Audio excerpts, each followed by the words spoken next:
За сайн байцгаана уу, өглөөдөр орой минь төргий. За одоо яг дэлхий дээр юу болоод байгаа тухай товч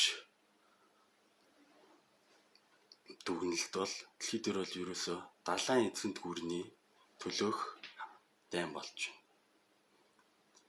байна. Дэлхий дээр том эзэнт гүрнүүд байсан.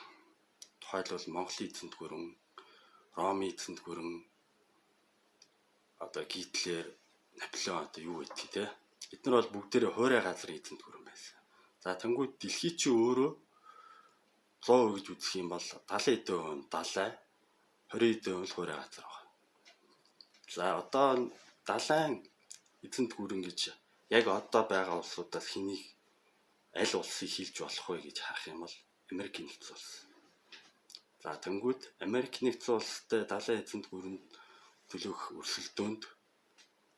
өрсөлдөх дараагийн улс бол мэдээж одоогийн байдлаар Хятад болоод байгаа шиг байна. За тэгээд дэлхийн газрын зураг дээрээс харах юм бол дэлхийн далайн тээврийн гол судал геополитикүүдийг атгаж идэг улс бол Америк нэгдсэн улс. Америкийн нэгдсэн улс далайн эзэнт гүрний ноёрхлоо хадгалж үлдэхийн төлөөх дайн болж байна.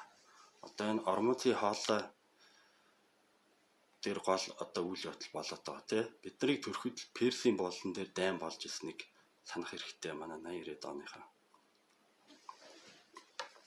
Ормозын хоолой бол угаасаа далайн тээврийн маш том зангилаа бүс газар байгаа.